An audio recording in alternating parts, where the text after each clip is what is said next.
Es una región inhóspita que no suele llamar la atención y que cae con frecuencia en el olvido. El territorio situado en el extremo oriental de Rusia, al nordeste de China, es tan remoto que incluso su nombre genera confusión. Se trata del lejano oriente ruso, la Siberia rusa o tal vez la Siberia china, Manchuria o quizás Heilongjiang. Así es como los chinos llaman al río Amur, el río del dragón negro, que divide en dos este extenso territorio. La región ha cambiado de manos a lo largo de la historia. China, Rusia, incluso Japón durante un breve periodo. Hoy es un elemento central de los intereses geoestratégicos de la Rusia de Putin y de la China de Xi Jinping. El río Amur, que marca la frontera entre Siberia y China, ya no puede frenar ni las ambiciones de Pekín ni la necesidad de nuevas tierras de la población china. China sufre una presión demográfica de tal magnitud que, en cierto modo, la frontera ya se ha desplazado, pues apenas quedan rusos en la región. Para China se trata de una cuestión de supervivencia, de acceso a tierras de cultivo y energía. Para Rusia, de la defensa de su territorio. Mientras Putin mueve sus fichas en el tablero del oeste, en el oriente del país, hace tiempo que se disputa una partida estratégica.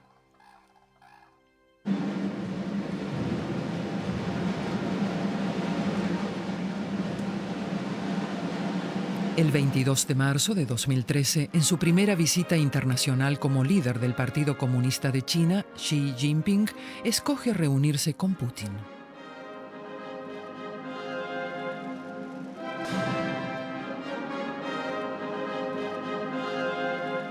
¿Se selló ese día un nuevo acercamiento entre Moscú y Pekín?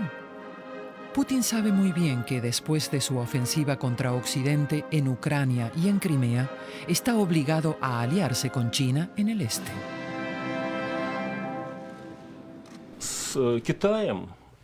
Rusia no se siente amenazada por China, la India ni Asia Central, sino que vuelve a orientarse con fuerza hacia el este. En la época de Stalin, Rusia era un régimen autoritario oriental que buscaba a sus aliados en el este, le volvía la espalda a Occidente y se atrincheraba tras la cortina de hierro. Hoy la situación es similar. La Rusia de Putin, y permítanme recalcar que no se trata de la Rusia histórica, teme a Europa, desconfía de ella y la desprecia.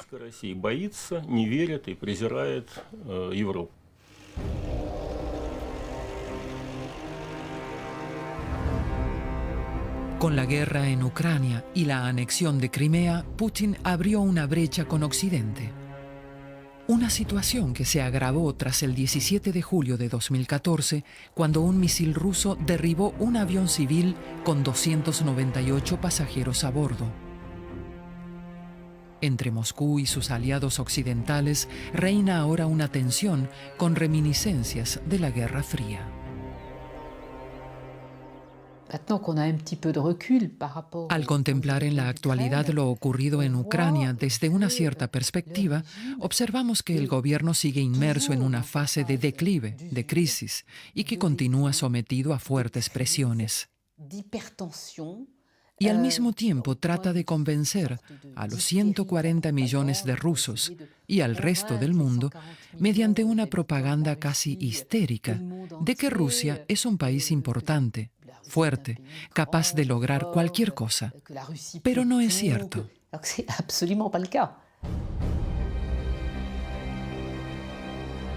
El 9 de mayo de 2015, Rusia celebra en Moscú el fin de la Segunda Guerra Mundial con el mayor desfile militar desde la caída de la Unión Soviética.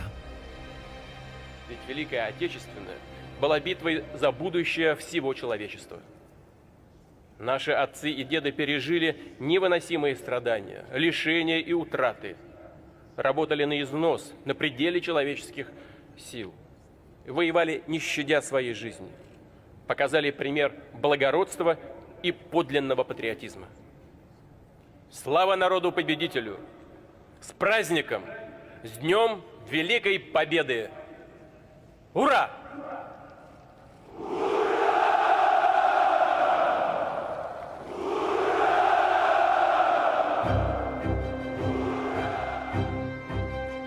La ruptura con Occidente ya es oficial. Aquí no está presente ningún mandatario occidental.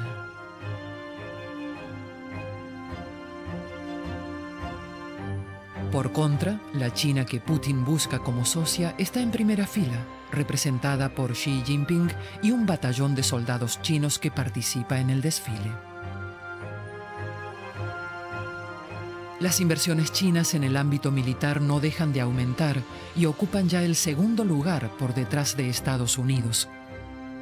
Rusia hace tiempo que fue desbancada.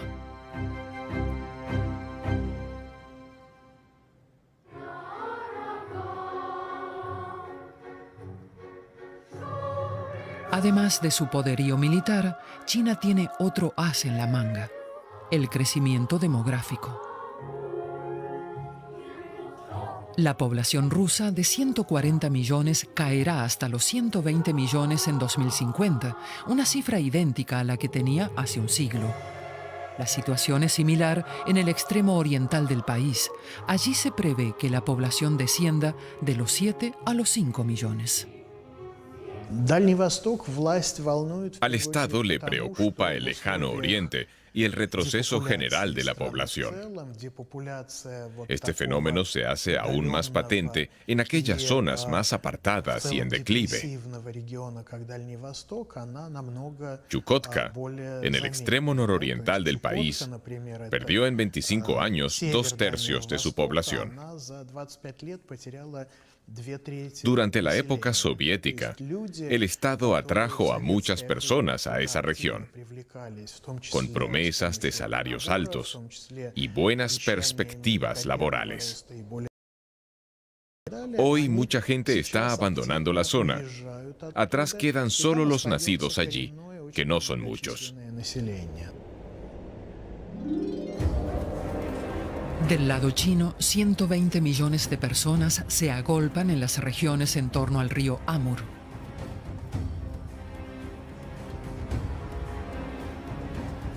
Solo en la provincia de Heilongjiang viven 33 millones.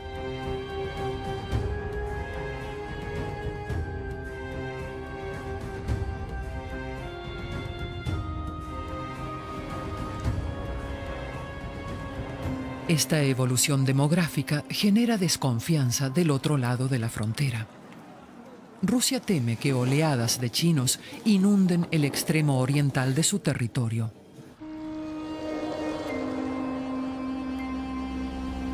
La inmigración de chinos procedentes del nordeste del país, acostumbrados al duro clima polar, dará pie a airadas protestas ciudadanas y cambiará la región a largo plazo.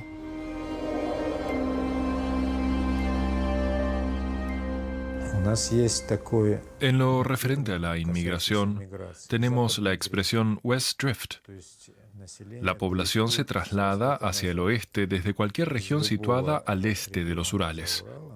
Existen corrientes migratorias en ambas direcciones, pero predominan las que se dirigen al oeste, de manera que las regiones de Siberia y del lejano oriente están perdiendo población.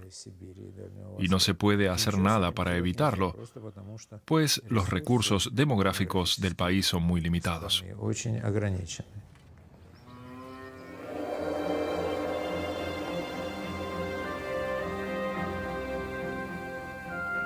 Con 220 millones de hectáreas de tierras cultivadas y enormes extensiones de terrenos sin plantar, Rusia despierta la codicia de su vecino. Rusia posee el 11% de la superficie agrícola del mundo. En cambio, China tiene que conformarse con el 7%, con el que tiene que alimentar a 1.400 millones de habitantes, 10 veces más que Rusia. Aunque China podría explotar terrenos en otros lugares, ve en la cercana Siberia una panacea al alcance de la mano.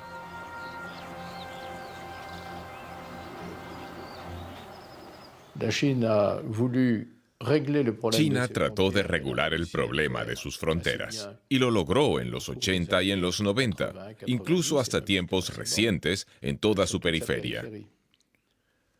Pero China no olvida las regiones que perdió.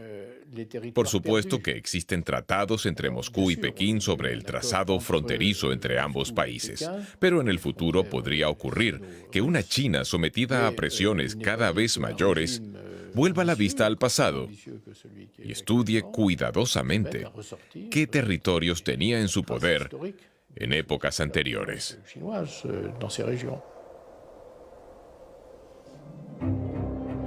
Hace casi 400 años, ambas orillas del río Amur se encontraban bajo dominio chino.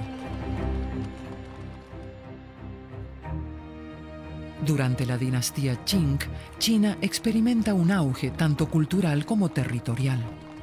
Una gran parte del actual lejano oriente ruso pertenecía entonces al Imperio Chino.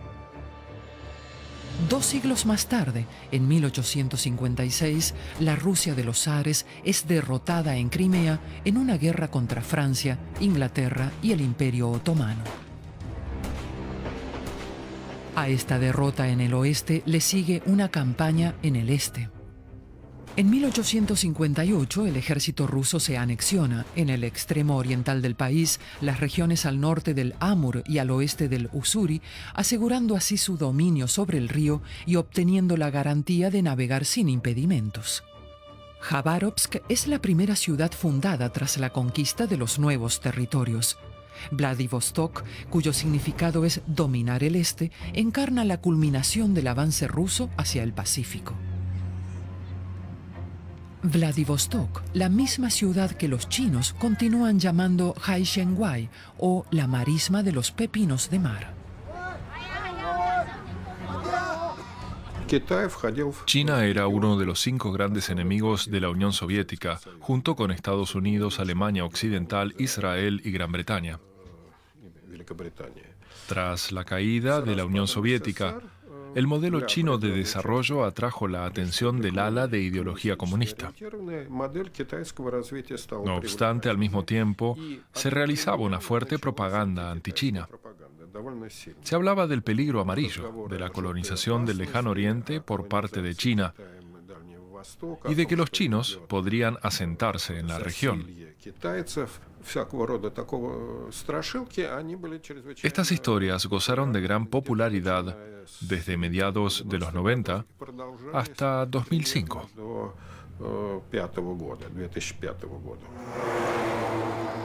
Diez años después, estas historias parecen haber caído en el olvido en las zonas rurales. Rusia dio su brazo a torcer y alquiló a China durante 50 años enormes haciendas de 100.000 hectáreas.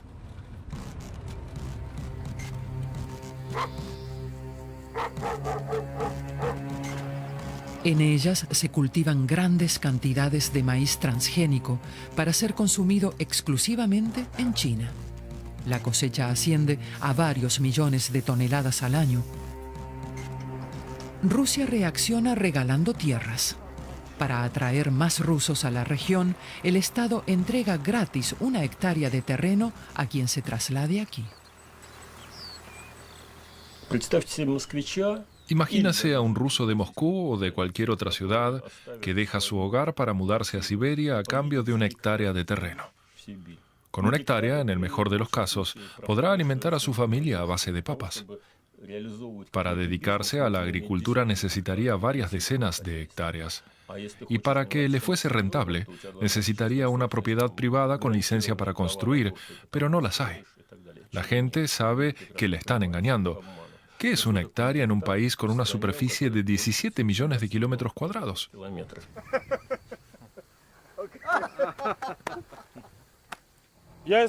Si no trabajara todo el día, tendría que cerrar. Si no cultivo 1.000 hectáreas, pierdo dinero. ¿Solo duerme 2 horas? No puedo dormir más. El conductor que acaba de llegar durmió 7 horas. Viene, llena el depósito y se va. Antes estuvo trabajando 24 horas sin parar.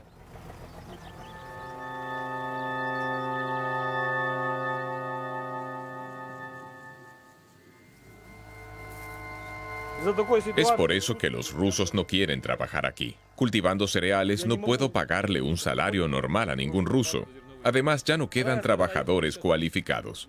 Antes había una escuela de agricultura en Kamyshovka donde enseñaban a conducir tractores, pero ya no existe.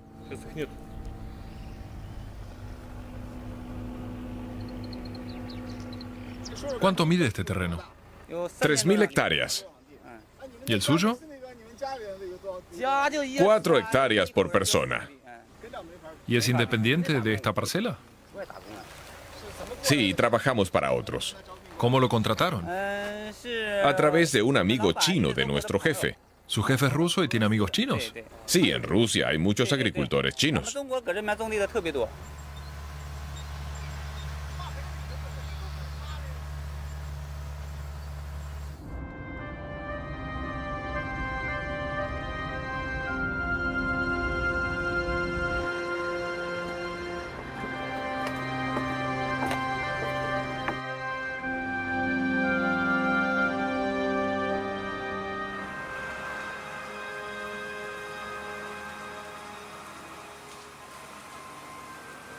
El poder central en Moscú trata de aparentar que tiene la inmigración de trabajadores chinos bajo control.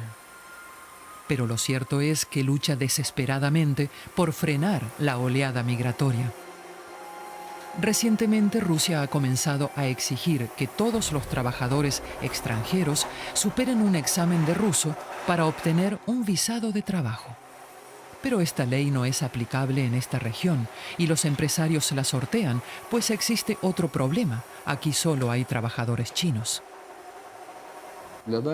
En el extremo oriental de Rusia, esta ley no puede implementarse. Se trata de una exigencia inaudita, dada la grave escasez de mano de obra. Lo único que consigue es disparar los salarios de los trabajadores.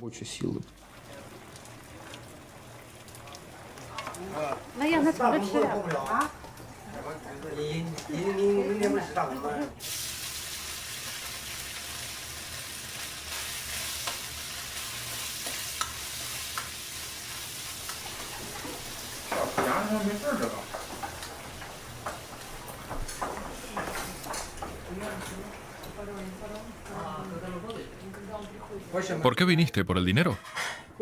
Para vivir aquí y ganar dinero es más fácil que en China. Si trabajas bien, te pagan en rublos. Más adelante regresaremos a China. Esta empresa no está mal. La gente es simpática. Te dan los papeles rápido, el visado de trabajo. Todo legal, por supuesto. Y cuando tuvimos problemas, los rusos nos ayudaron.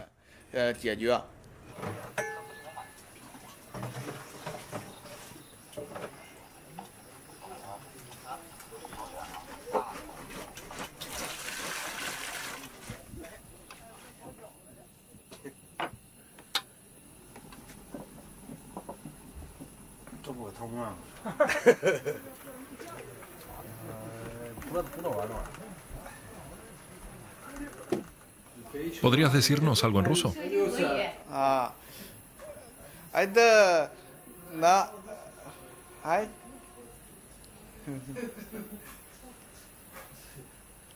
Di hola, buenos días.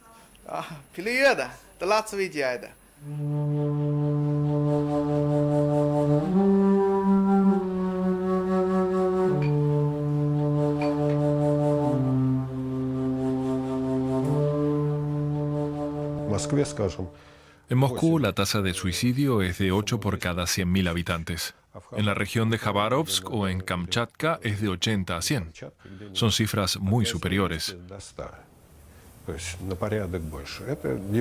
Se trata de regiones desoladas, muy pobres, donde la vida es dura. Pero la gente no tiene dinero para irse a otro lugar.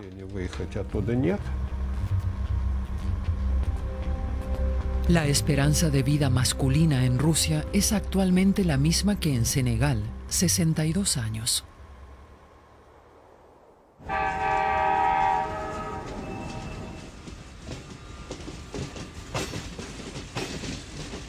La oleada migratoria procedente de China dejará pronto de ser un fenómeno pasajero. Un gran número de chinos se quedarán en el país y el escaso efecto de los incentivos que Moscú ofrece a los rusos contribuirá a ello.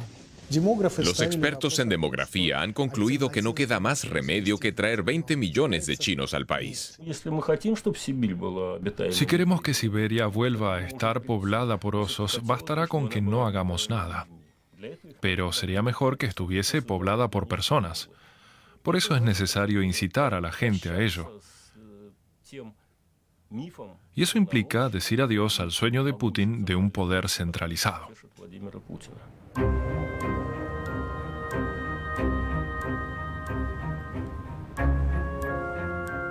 En 2011, Rusia funda un nuevo ministerio para el Lejano Oriente. Pero pese a disponer de un presupuesto de 125.000 millones de euros, no logra ningún avance. El aparato administrativo que Putin tiene en Vladivostok prefiere apostar por proyectos megalómanos estériles que no revisten utilidad para la población, como este enorme puente entre Vladivostok y la isla Rushki, un lugar inhóspito y azotado por el viento.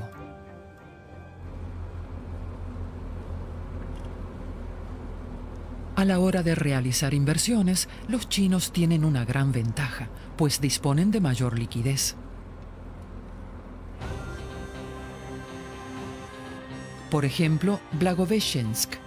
Este símbolo del éxito chino en suelo ruso se encuentra justo frente a la ciudad china de Heige.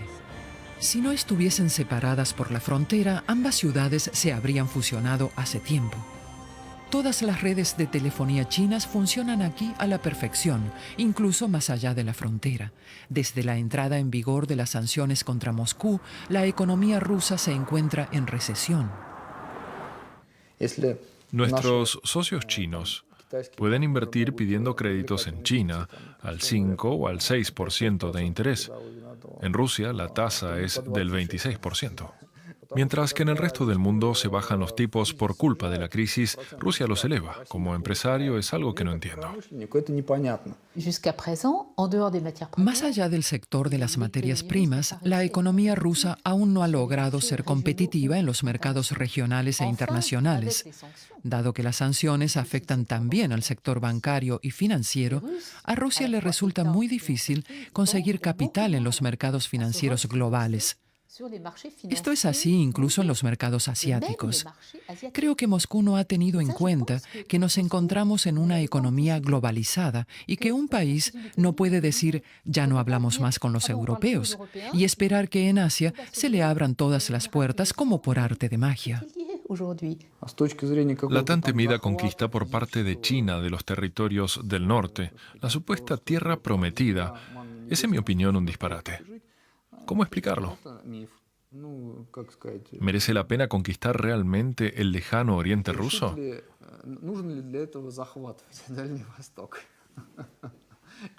Yo creo que basta con hacer un par de buenas inversiones.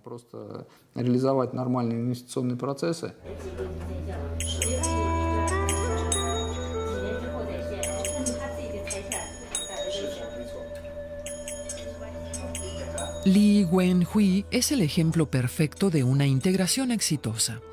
La empresaria china tiene una pareja rusa, una hija de 7 años, 5 restaurantes y un puesto de comida rápida. Pero su principal negocio es una fábrica de ladrillos, con una parcela de 800.000 metros cuadrados, en la que pronto se construirán edificios de viviendas. Para Li Wenhui, el futuro pasa por crear numerosos alojamientos para dar cobijo a la oleada de personas provenientes de su país.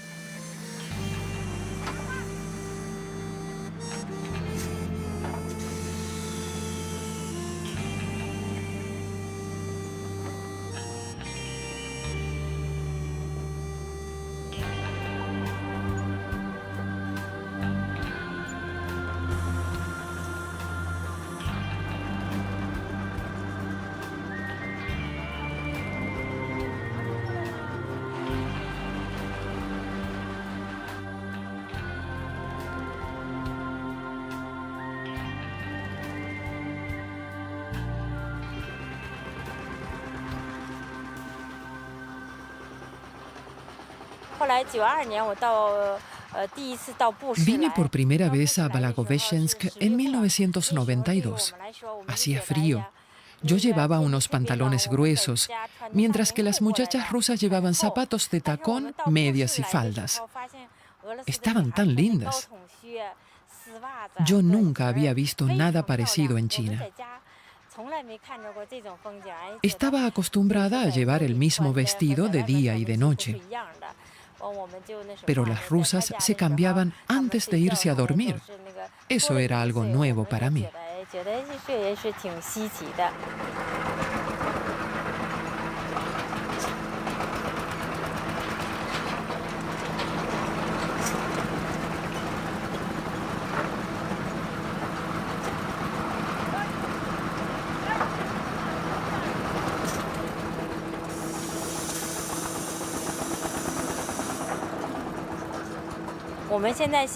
Actualmente producimos ladrillos corrientes, de forma estacional, pero dentro de 1 o 2 años nos gustaría invertir para modernizar nuestros equipos.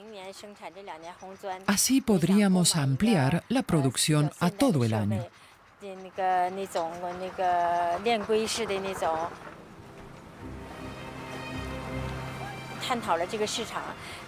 Hemos realizado un estudio del mercado de ladrillos en la región del Amur y constatamos que, a priori, podríamos vender unas 1.000 millones de unidades al año.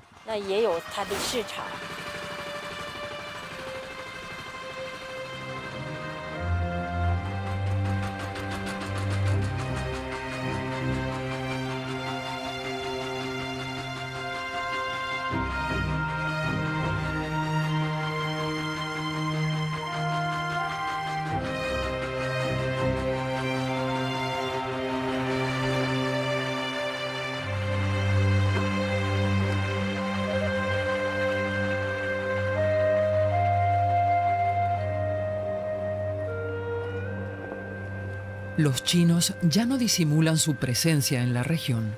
La ciudad china de Hegang cuenta incluso con representación propia en el centro de una ciudad rusa. Es perfectamente posible que en algún momento vivan muchos chinos en Siberia, incluso más que rusos. Los rusos temen que estos chinos ya no regresen a su hogar, que se queden en Rusia. Eso alteraría la estructura demográfica, así como la realidad política. Además, no cabe duda de que surgirán conflictos de carácter cultural, étnico, religioso y también económico. La situación actual aún no es grave, pero a medida que los chinos mejoren su posición, las cosas podrían cambiar. Los empresarios ganan mucho dinero en las regiones fronterizas de Vladivostok, Khabarovsk, Blagoveshchensk y más hacia el oeste hasta Irkutsk. Por supuesto que no solo se trata de chinos, sino también de rusos. Y aquí es donde volvemos a los viejos temores tan arraigados y a la importancia de que esa riqueza llegue también a las regiones rusas. El miedo a que esta evolución se extienda a otros sectores en los que a Rusia le costaría mucho más trabajo aceptarlo.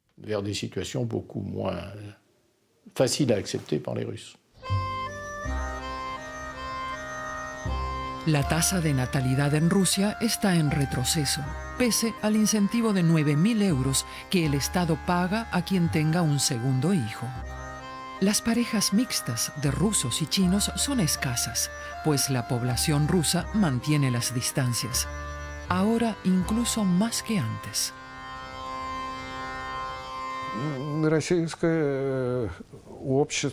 Tras una fase en la que mostraba una fachada de tolerancia e internacionalismo, la sociedad rusa está regresando a los patrones de comportamiento arcaicos, tradicionalistas y racistas.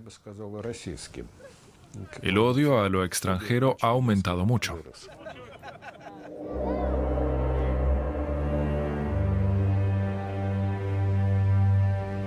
Para China y sus habitantes, este tipo de racismo es desconocido. Para ellos solo cuenta el beneficio económico. Los chinos llegan cada vez en mayor número. Esta oleada emigratoria favorece a los intereses del Estado chino, que la considera muy oportuna e incluso la fomenta. el Estado ruso calla a regañadientes, como en una alianza entre dos regímenes totalitarios que hubiesen acordado aceptarse mutuamente en los más altos niveles. El gobierno chino no supone ninguna amenaza para Putin. China no cuestiona las violaciones de los derechos humanos ni las anexiones de territorios que pertenecían a otros países, siempre que no le afecte directamente. No ejerce presión como lo hace Occidente. En lugar de ello, lo que el Estado chino quiere es que más y más chinos emigren a Rusia, a Siberia, al Lejano Oriente.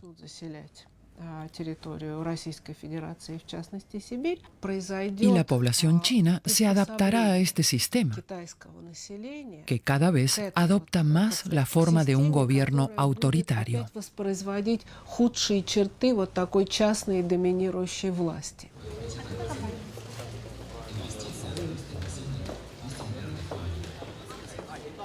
Jabárovsk es el punto de encuentro de las relaciones comerciales entre los inversionistas chinos y los empresarios rusos.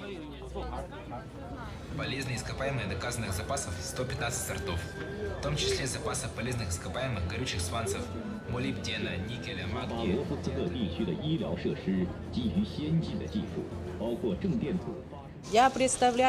Soy asistente del subdirector general de una empresa de tecnología y comercio de la provincia de Jilin. ¿Cuánto piensan invertir? ¿Tienen un límite? No, no tenemos límite. A este foro acuden numerosas corporaciones financieras. Muchas de ellas están dispuestas a ofrecer sus servicios a una multitud de empresas.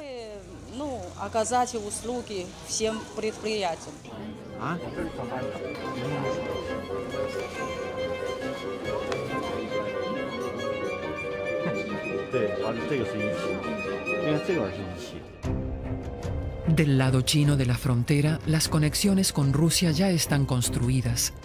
Las vías de alta velocidad que van desde Pekín hacia el norte están casi listas.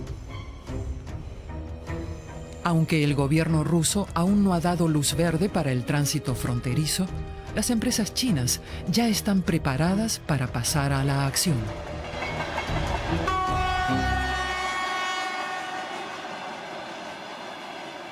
Del lado ruso, muchos se preguntan si la región autónoma hebrea de Birobidzhan, que Stalin fundó en 1928 para los judíos de la Unión Soviética y el resto del mundo, simplemente ha estado esperando la llegada de los chinos todo este tiempo. China está despertando de su letargo a la región, extraordinariamente rica en recursos mineros. Esta planta siderúrgica que los chinos están construyendo da trabajo fijo a 1.000 empleados e ingenieros.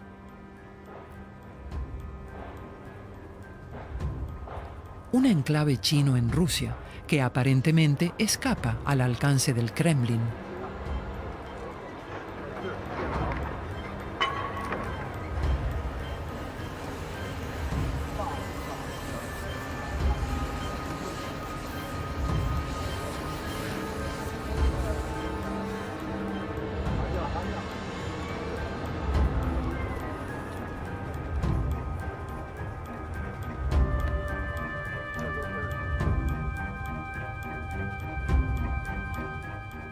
Este trazado ferroviario es el mayor proyecto industrial que Rusia está llevando a cabo en su lejano oriente.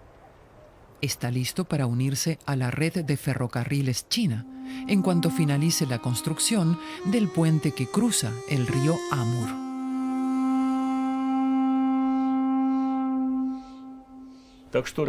Rusia se convertirá en un satélite de China. Es triste, pero es la pura verdad. Nos negamos a convertirnos en un satélite de Occidente y automáticamente pasamos a ser un satélite de Oriente. Por otra parte, se dice que Rusia es un estado euroasiático independiente entre Oriente y Occidente. Pero eso no es cierto, pues la Rusia de Putin no puede ser por sí sola un poder geopolítico independiente. Por eso aumentará su dependencia del este chino. China quiere construir una nueva ruta de la seda. Pensemos, por ejemplo, en Pakistán o Myanmar. Si China no se implicase, esta ruta jamás llegaría a materializarse. ¿Cuántos países hay que atravesar desde Xinjiang para llegar a Europa? Si la realidad política de esos países cambia, ¿cómo puede reaccionar China? Pensemos en Kazajistán. Si ocurriese allí lo mismo que está pasando en Ucrania, o si Nazarbayev muriese, ¿cómo podría China asegurar la primera etapa de la ruta de la seda? Podrían surgir problemas. Para esta nueva ruta de la seda que atravesará Asia Central, Kazajistán y Azerbaiyán, China debe asegurarse el beneplácito de Rusia.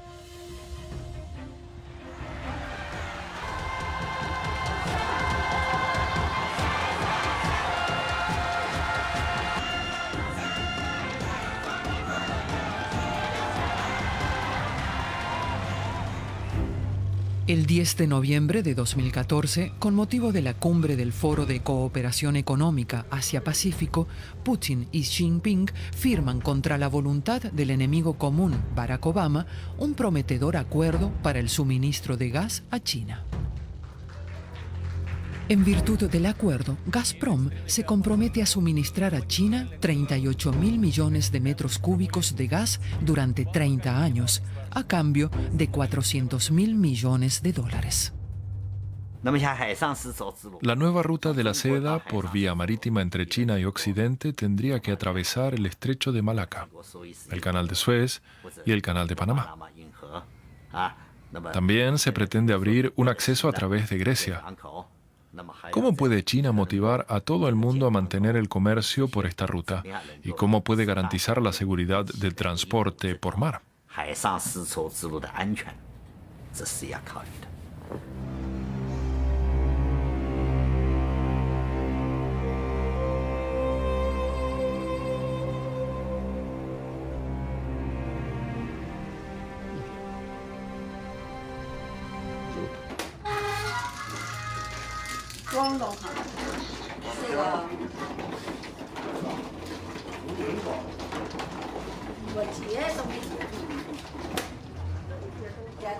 Para China, el juego con Rusia continúa, pero ¿no hace tiempo que ganó la partida?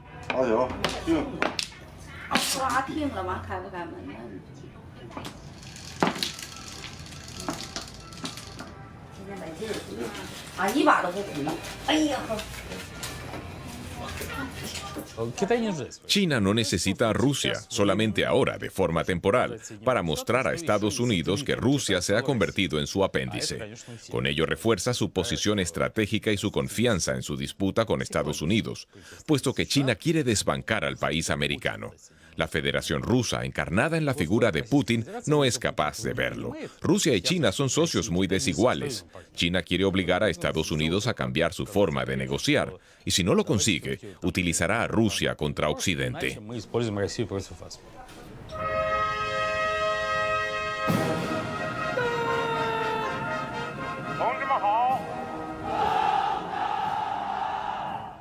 China hace gala de fortaleza, como en el desfile militar que el Partido Comunista Chino celebró el 3 de septiembre de 2015 con motivo del 70 aniversario de la capitulación japonesa.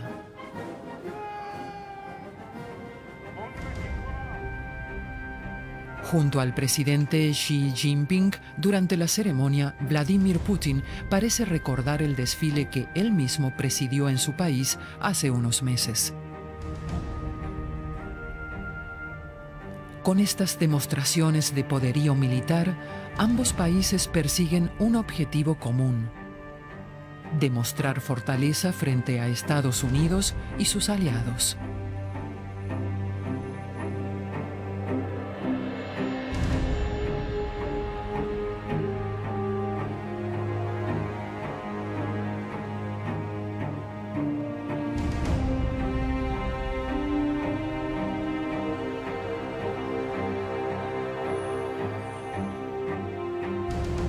La frontera entre Rusia y China no es más que una línea que separa un territorio despoblado de una población que necesita tierras urgentemente.